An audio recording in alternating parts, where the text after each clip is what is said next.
You may have noticed this morning our very own David Greenberg is back from covering the Olympics in Italy. He did such an awesome job.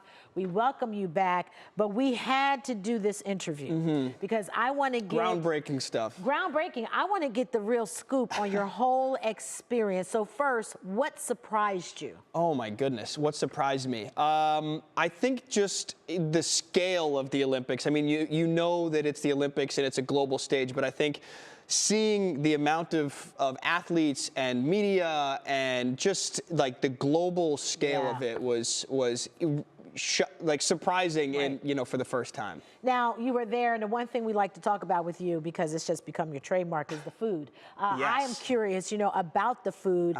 Was there anything that stood out to you? Just the quality of the food was so good. I mean, it's the best quality ingredients. Here's a lasagna bolognese, pasta bolognese, and it's just, when you eat it, you notice the difference. Yeah. And everything that I had there was so good. I know you and I were just chatting a quick minute ago. You're like, what was the best thing? It's way too hard to pick because, and in every area of Italy that I then traveled afterwards, they each kind of have their own signature flavor. So like Venice is a little bit more known for their seafood because they're right along the water there. Florence is known for their steak. And then Rome has its own style of pizza. So everything was just a little bit different. Wow, that is great. Anything about the people? What was the vibe of the people who were there? Everybody in Italy, I'll tell you what, they are just laid back. Laid back. They are so laid back. I think it's a European thing, but it's like if you go out for a meal, here in America, it's quick. You sit down, you order, it's how many tables can I get through? In Italy, you sit down and it is like, all right, we'll have a little aperitivo. We'll have some appetizers and some drinks, and then then the meal comes, and then dessert comes, and after dessert you typically, all right, check, boom, let's get out of there. There's no rush. They're hanging out. There's no rush. 3+ hour dinners is very common there. So everyone was just super nice and is very chill there. Well, one of the things you really got up close and personal, Laila Edwards from the women's hockey team, and the interviews you got, but just the experience, and they got the gold. Tell me a little bit about that. It's an unforgettable, once-in-a-lifetime experience to see something like that. Just to even get my hand on the gold medal there is unbelievable, and it genuinely couldn't happen to a better person and a better family, because getting to know Laila and her family throughout this process was just, it was tremendous, and they're such good people. Obviously she's an incredible athlete, but she's a much, much, much better person than she is athlete, if it goes to show you how good of a person she is.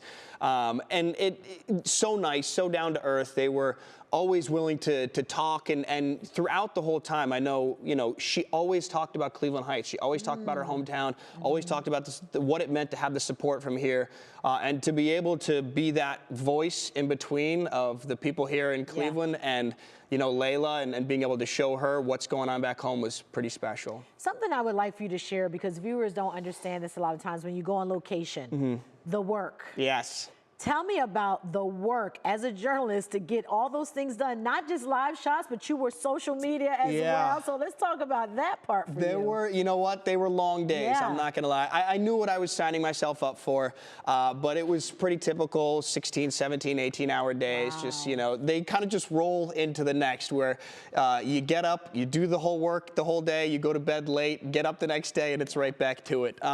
But that is the experience. It's lugging around the gear. It's just trying to do my best to make the people at home feel like they're along the experience with me. That was sort of the one thing I kept telling myself, was what do the people at home, what do they want to know, what do they want to see, and that was kind of what was my guiding light. Well, you certainly did that between your on camera here on the air and also your social media, which I loved watching your social media because we got some little tidbits of behind the scenes of what was happening. I tried to give you some of the behind the scenes, what it goes on during a day, but there's only so much you can capture with the time you have. Well, I got to say, you did a great job. You were missed. Thank you. I missed you guys. I really, really did. I'm very happy to be back. Well, we're happy to have you back. Body adjusted yet to the time? Yes. You know what? I think I was just so tired after everything that I got in bed last night at 7 and I fell asleep right away. Quickly. Quickly. Do you have paint on your walls still from the snoring? Yeah.